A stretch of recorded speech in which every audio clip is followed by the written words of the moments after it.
Simula pagkabata, ay namamalimos na ng atensyon at pagmamahal si Brian sa kanyang ina na si Laura at sa kanyang ama na si Ricardo, na isang engineer sa kilalang kumpanya sa Makati. At lahat ng pangangailangan niya ay naibibigay ng mga magulang niya. Maliban na lamang sa oras at atensyon, pareho kasing busy ang mga ito sa kani-kanilang mga trabaho. Si Laura na kanyang ina, bagamat hindi pumapasok sa opisina, ay palagi rin namang wala sa kanilang bahay. Dahil busy ito sa iba't ibang racket na talaga namang kumikita ng malaking halaga. Kumbaga freelance ang trabaho ng ina ni Brian. Kung kaya naman mas naging magulang pa nga ni Brian ang kanilang kapitbahay at kumare ng kanyang ina na si Aling Susie, kaysa sa sarili niyang mga magulang. Kaya naman todo ang pagsusumikap niya sa kanyang pag-aaral upang makakuha lamang ng mataas na grado, nang sa gayon ay mapansin naman siya ng mga ito at maging proud sa kanya. Kung minsan, napapaisip na lamang siya kung mahal ba siya ng kanyang mga magulang, dahil pakiramdam niya ay mas mahalaga pa sa mga ito ang trabaho at ang pagkita ng pera kesa sa kanya na sarili nilang anak. Tuwing kuhaan ng card o may family days eskwelahan, ay ang kanilang kapitbahay na si Aling Susie na lamang ang pinakikiusapan ng kanyang inang si Laura upang makasama niya. Hindi tuloy niya maiwasang mainggit sa mga kaklase na mayroong kasamang mga magulang. Tuwing nalulungkot siya, ay sinasabi na lamang ni Aling Susie sa kanya na wag na siyang malungkot dahil narito naman ang matanda para sa kanya. Matandang dalaga itong si Aling Susie at mag-isa na lamang rin sa buhay. Kaya naman isang tawag lang sa kanya ng ina ni Brian ay walang pag-aatubili itong pumapayag. Noong una nga ay tumatanggap pa ito ng bayad bilang abala sa oras na inilalaan niya kay Brian. Ngunit kalaunan ay ito na mismo ang nagkukusang sumama sa mga gatherings ni Brian sa school. Pero para kay Brian, mas masaya pa rin kapag kasama niya ang kanyang mga magulang sa mga mahalagang okasyon ng kanyang buhay. Tuwing magigising siya sa umaga, ay wala na ang mga ito. Maging sa pagtulog niya sa gabi ay wala pa rin ang mga ito. Hanggang sa lumaki na lamang siya at nagbibinata, ay nasanay na rin siya na hindi siya close sa kanyang mga magulang. Ni hindi nga alam ng mga ito kung ano ang paborito niyang pagkain. Minsan lang rin silang magkasabay kumain, pero mas nakatuon ang atensyon ng mga ito sa kanilang mga cellphone. Tawag dito at tawag doon ang ginagawa nila. Ngayon ngang gagraduate na siya ng high school at valedictorian pa siya, ay masaya niya itong ibinalita sa kanyang ama.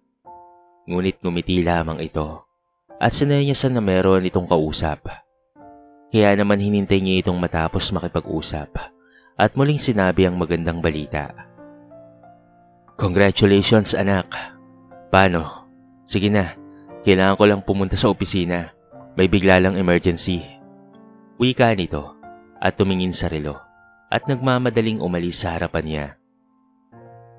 Sandali lang pa. Hindi ka po ba masaya? Valedictorian po ang anak nyo. Ano ko ba anak? Natural masaya ako. Busy lang talaga ako sa trabaho. Sige na, mamaya pag-usapan natin yan pag uwi ko ha. Aasahan ko po kayo ni mama sa graduation ko ha. Next week na po yun. Titingnan ko kung hindi ako busy ng araw na yun anak ha. Baka kasi may biglang out of town kami. Alam mo naman sa opisina anak, bigla-biglang may ganyang senaryo. Pero kung busy ako nun, yung mama mo na lamang, okay? Pero pa, isang araw lang naman po ito eh. Isang araw lang ang hinihingi ko sa inyo. Sa loob ng ilang taon na nag-aaral ako, ilang recognition at graduation ang hindi niyo po napuntahan. Halos lahat po, hindi ba? Wag ngayon anak. Busy ako. Wag kang sumabay, Brian. Saka nga ito tuluyang umalis sa harapan niya. Hindi na rin niya napigilan ang pagragasa ng mga luha sa kanyang mga mata, nang biglang merong yumakap sa kanyang likuran. Sige lang anak, ilabas mo lang yan. Ilabas mo lang ang lahat ng hinanakit at sama ng loob mo sa mga magulang mo. Nandito lang ako para sa'yo. Sobrang proud ako sa'yo at mahal na mahal kita. Kahit hindi mo ako kadugo, pero parang tunay na rin kitang anak. Nabigla si Brian sa pagyakap ni Aling Susie sa kanya.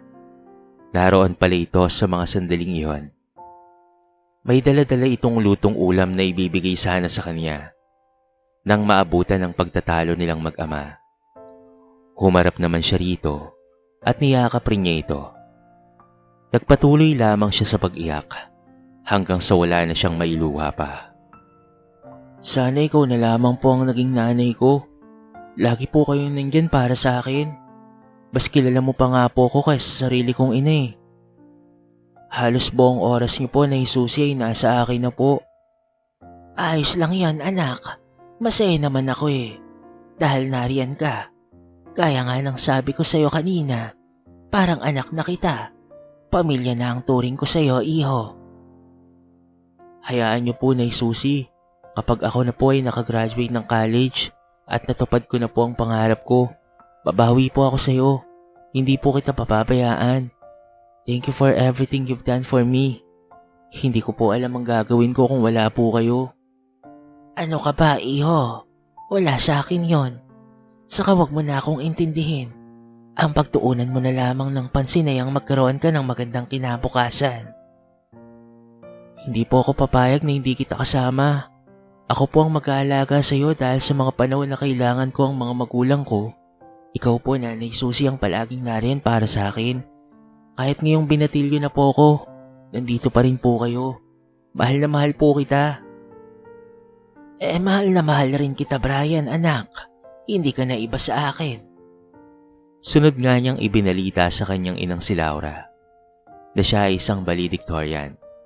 Ngunit gaya ng kanyang ama, ay hindi rin daw ito makakapunta dahil marami itong inaasikaso at may dadalawang seminar sa kaparehong araw ng kanyang pagtatapos. Ma, mas mahalaga pa talaga yan kaysa sa akin? Pasensya ka na anak ha. Nagkataon lang na nagkasabay ang seminar ko sa graduation mo. Ma, baka pwede mo naman pong hindi ka muna umattend dyan. Kahit ngayon lang po, ma. Ilaan mo na lamang po ang isang araw na yan para makasama ako. Wala na nga po si Papa. Pati pa rin ba ikaw ay wala rin sa araw ng pagtatapos ko? Desmayadong sabi ni Brian sa kanyang ina. Titignan ko anak kung makakahabol ako ha. Pasensya na talaga. Tumango at tumalikod na lamang siya. Ano pa nga ba ang aasahan niya sa mga magulang niya? Gayong batid naman niya na mas mahalaga ang mga trabaho ng mga ito kaysa sa kanya. Tatanggapin na lamang niya na hindi talaga makakadalo ang mga ito sa araw ng pagtatapos niya sa high school. Kinabukasan, habang naghihintay siya ng sasakyan pauwi ng kanilang bahay, ay napansin niyang may nanlilimos na matandang babae. Pero pinandidirihan ito at yung isa naman ay nanulak pa kung kaya't nabuwal ito at nasaktan. Patakbo naman siyang nagtungo roon at inalalayan niya itong makatayo.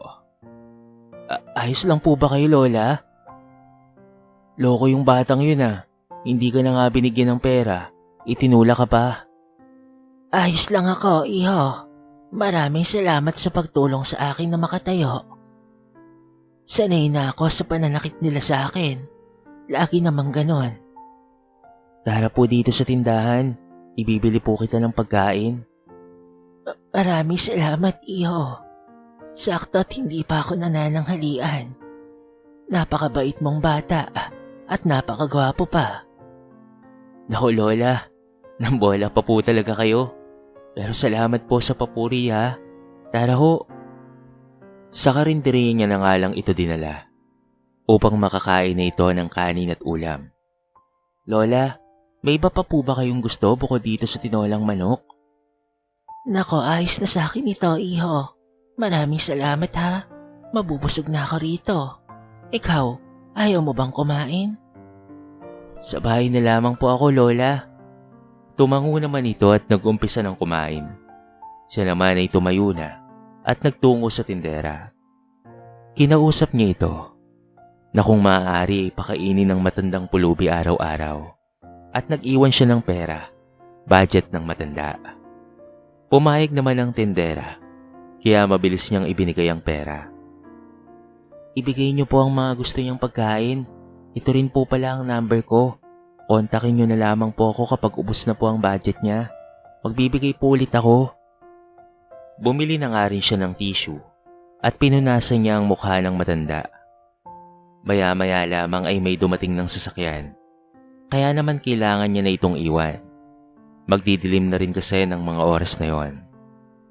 Hanggang sa sumapit na nga ang araw ng kanilang pagtatapos. Si Aling Susi lamang ang naroon. Panay ang lingon niya at nagbabaka sakaling makikita ang kanyang mga magulang. Kahit isa man lamang sa mga ito. Ngunit hanggang sa siya ay tawagin na sa stage, ay wala pa rin ang mga magulang niya.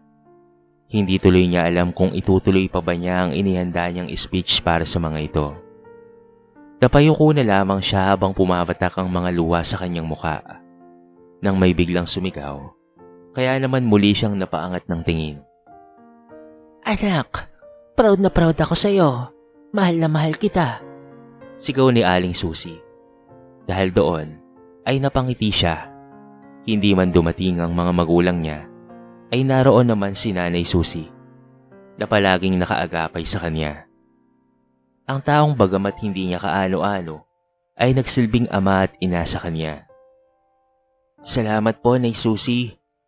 Alam niyo rin po kung gaano kita kamahal. Ikaw po ang kasama ko sa lahat-lahat. Sa lahat ng laban ko sa buhay. Ikaw ang nagpapasaya sa akin tuwing malungkot ako. Ikaw ang nagiging nanay ko sa loob ng 15 taon. Napakaswerte ko dahil mayroong ikaw sa buhay ko. Ikaw lang po ay sapat na. Magandang araw, classmates, fellow students, and teachers. Gusto ko lamang sabihin at ipagmalaki ang aking Nanay Susi na palaging nariyan sa tabi ko. Ipinagmamalaki ko siya at ipinagpapasalamat sa Diyos na dumating siya sa buhay ko. Nagpalakpakan naman ang lahat ng naroon at napaiyak naman sa tuwa si Aling Susi dahil sa sinabi ni Brian at inaniyahan itong umakyat sa stage upang itong magsabit ng mga medalya sa kanya. Ngunit lingid sa kaalaman ni Brian ay dumating pala ang kanyang ina. Ngunit dahil sa mga sinabi niya sa kanyang Nanay Susi ay umalis na lamang rin ito at hindi na nagpakita pa sa kanya. Pagkatapos ng graduation ay nagpicture-picture sila ng mga kaibigan at mga kaklase niya. Hindi rin nagtagal ay umalis na nga ang mga ito dahil may kanya-kanyang mga ganap. Inaya naman niya si Nay Susi na magtungo sa restaurant upang mag-celebrate. Ngunit habang kumakain ay hindi niya napigilang mapaiyak. Ang sama-sama ng loob niya sa kanyang mga magulang. Oh, teka. Umiyak ka na naman. Tahan na, iho. Bakit ganun, Nay Susi? Bakit ba kahit minsan hindi ko naranasan na maging masaya kasama ang mga magulang ko?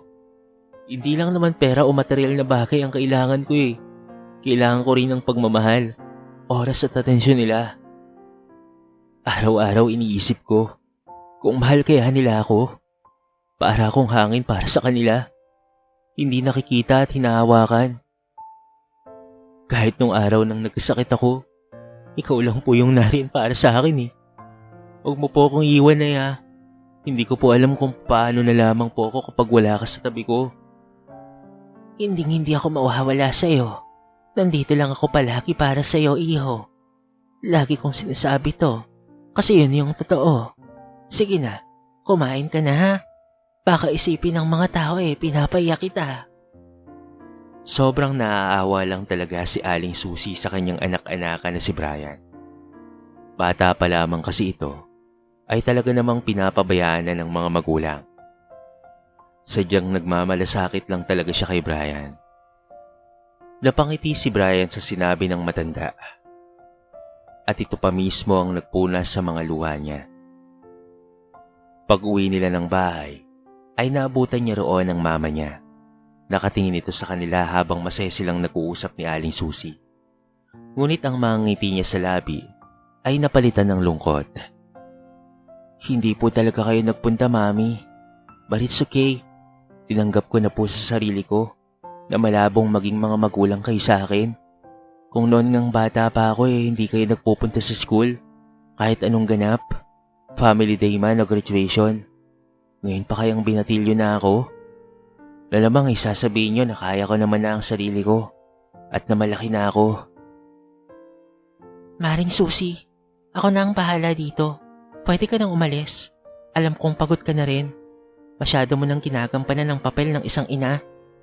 At pwede ba? Huwag ka nang babalik at papasok dito sa bahay. Dagdag pa ng ina ni Brian.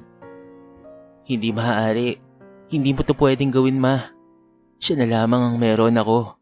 Siya lang ang nagmamahal at may pakialam sa akin. Kaya't huwag ka pong magsalita ng ganyan sa taong nagmamalasakit sa akin simula nung bata pa lamang ako. Umiiyak na wika ni Brian sa ina. Tama na. Ako ang masusunod dahil ako ang nanay mo. Ma, imbes na magpasalamat po kayo sa kanya, ay ganyan pa ang sinabi nyo. Sabay hawak niya ng maigpit sa braso ni Aling Susie. Huwag niyo namang ipagkait sa akin ng lahat, ma. Kahit tumanda ako at magkaroon ng sariling pamilya, hindi ko po makakalimutan si Nanay Susie. Dahil para sa akin, siya ang totoo kong ina at hindi ikaw. Malakas na sampal naman ang natamo niya mula rito. Dahil doon ay namanhid ang kanyang kabilang pisngi. Puno ng galit ang nararamdaman niya ng mga sandaling iyon. Sige ma, lakasan mo pa. Lakasan mo pa ang sampal mo. Manid na kasi ako sa sakit na natatamo ko mula sa inyo. Hindi man pisikal, pero emosyonal. Oo, hindi kita naalagaan habang lumalaki ka. Dahil nakatutok lang ako sa business ko. Pero hindi ibig sabihin nun na hindi na kita mahal, Brian. Ginagawa ko rin naman to para sa'yo. Para sa kinabukasan mo. Nanay mo pa rin ako. Hindi ko kailangan ng maraming pera at maraming material na bagay. Dahil ang kailangan ko ay ang pagmamahal at atensyon nyo. Gaano ba kahirap ibigay yun, ma? Kapag tinanggal mo si nanay sa buhay ko, sasama ako sa kanya. Sabay hatak nga niya kay Susie at umalis na sila sa harapan ng kanyang ina. Nagkulong na lamang rin siya sa kanyang kwarto at doon umiyak ng umiyak. Hinahampas-hampas rin niya ang kanyang ulo habang walang tigil sa pag-iyak. Sandali siyang huminto at bumaba mula sa kanyang kama at tinungo ang drawer. May maliit siyang kutsilyo roon at ito ay kinuha. Pinagmasdan niya na muna ito at nangakma niya na itong ihiwa sa kanyang leeg ay bigla niyang naalala ang mga pangako niya kay Nay Susie niya. Ang pangako niyang babawi siya rito balang araw. Kaya naman mabilis niya itong binitawan at bumalik na sa kama niya. Makalipas ang 1 linggo, ay muli siyang nagtungo sa dating eskwelahan. Hinanap niya roon ang matandang pulubi na tinulungan niya. Ngunit ang sabi ng tindera sa karinderya ay 4 na araw na daw itong wala roon dahil natagpuan na ng mga anak. Masaya naman siya sa balitang iyon at hindi niya na kailangan pang mag-alala sa kaligtasan ng matanda. Pumayag ang kanyang ina na manatili si Aling Susie sa buhay niya pero walang nagbago sa magulang niya. Ganoon pa rin ang mga ito, abala sa kani-kanilang mga trabaho. Samantalang siya ay pinagpapatuloy ang pag-aaral sa kolehiyo. Culinary Arts ang kursong kinuha niya dahil iyon ang pangarap ni Susie at siya ang tutupad ng pangarap na iyon at isa pa'y gusto rin ni Brian iyon na magkaroon ng sariling restaurant balang araw. At dahil may kalayuan ang bahay nila sa universidad, ay kinakailangan niyang manatili sa condo unit na malapit dito. Isinama nga niya si Nay Susie niya roon. Pakaramdam niya ay nakahinga siya ng maluwag. Hindi man niya nakikita ang mga magulang, ay para sa kanya mas mabuti na iyon kesa nakikita nga niya ang mga ito, ngunit para lamang silang hindi magkakakilala. Excited rin siyang umuwi araw-araw dahil palaging masarap ang mga nilulutong pagkain sa kanya ni Nay Susie. Pagkapasok niya sa loob ng condo unit, ay kaagad niyang sinabi na naroon na siya. Nay Susie, asan po kayo? Tanong niya nang biglang bumukas ang kwarto niya. Pero imbis na si Aling Susie ang lumabas, ay ang kanyang ina ang sumalubong sa kanya. Ma, anong ginagawa mo dito? Kinakamusta ko lang ang anak ko. Tugon nito sa kanya, sabay lapit at haplos nito sa mukha niya. Anak, patawarin mo ko ha. Patawarin mo ko dahil napakalaki ng pagkukulang ko sa'yo. Hindi ko na namamalayan na lumalayo na pala ang loob mo sa akin. Gusto ko lang sabihin sa'yo na mahal kita, anak. Saka nagpunta ako ng graduation mo nung high school. Kaso hindi na ako nagpakita pa sa'yo. Rinig na rinig ko kasi ang mga sinabi mo kay Susie na dapat kami ng papa mo ang sinasabihan mo ng ganoon. Pero hindi naman kita masisisi, anak. Nagkulang kami sa'yo. Hindi namin naiparamdam at nasabi sa'yo kung gaano ka namin kamahal. Na lahat ng ginagawa namin ay para sa'yo, anak. Para sa magandang kinabukasan mo. Proud na proud kami sa'yo, anak. Hindi na nga niya napigilan ang sarili na mapaluha. Kung noon ay luha ng kalungkutan, ngunit ngayon ay luha ng kaligayahan. Mahigpit niya itong niyakap at paulit-ulit na hinalikan sa noo at pisngi. Paulit-ulit rin niyang sinasabi na mahal niya ito. Sabik na sabik siya sa pagmamahal ng magulang. Pero nasaan po si Nanay Susie? Pinalis niyo na po ba siya? Nay Susie, nandito na po ako. Hindi ko siya pinaalis, anak. Nasa bahay siya. Nagluluto. Ako ang sumundo sa'yo rito. Pinapauwi ka na ng papa mo. Sabay-sabay raw tayong maghahapunan. Talaga po? Hindi niyo po alam kung gaano po ako kasaya ngayon, ma.